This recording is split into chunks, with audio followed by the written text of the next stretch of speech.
10-year-old daughter asked, "Daddy, why does Mommy call you her biggest mistake when you're not here?" That night I checked our computer history, the divorce research, the secret bank account, the messages with my brother. I saw it all. For 6 weeks, I said nothing. Then, when she served me papers, my response made her lawyer physically ill. Vanessa will have visitation rights contingent upon her remaining within 50 miles of our current residence. That's outrageous, Walsh sputtered. I'm not finished. Dominic's voice remained measured. Vanessa will return all diverted funds to our joint accounts before distribution. She will assume full responsibility for any tax liabilities resulting from her fraudulent filings, and she will relinquish any claim to our home. Or what? Vanessa demanded, color returning to her face, or we proceed to court with the full evidence package. Dominic gestured to the much thicker folder Sloan placed on the table, including the criminal implications. You put Lily through that, Vanessa challenged. I'm protecting Lily, Dominic corrected, from parents who conspired to use her as a pawn, from a mother willing to fabricate Abe allegations, from an uncle who encourages her mother to commit fraud. Neil stood abruptly. This is bullshit. You can't prove. Actually, Sloan interjected, we can prove all of it.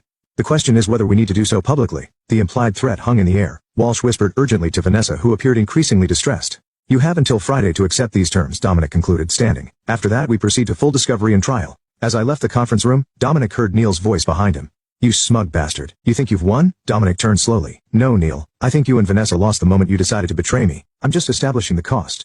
Chapter 5. Ripples and Waves. The fallout from a meeting was immediate and far-reaching. By Wednesday, rumors had spread through their social circle. Friends called Dominic with confused questions. Vanessa's parents, who had always treated Dominic like a son, left a heartbroken voicemail asking what was happening. Neil's former colleagues contacted Dominic expressing shock at the brothers' estrangement. Through it all, Dominic maintained strict privacy about the specifics, simply stating that personal matters are being handled through appropriate channels. This measured response contrasted sharply with Vanessa's emotional outburst to friends and family, painting herself as the victim of Dominic's vengeful obsession and controlling behavior. The most difficult aspect was Lily. During his scheduled time with her, Dominic noticed subtle changes in her behavior, excessive politeness, careful questions, and underlying anxiety that broke his heart. Are you and Mommy getting a divorce? She asked her in their pizza dinner, her voice small. Dominic sat down his slice and took her hand. Yes, sweetheart.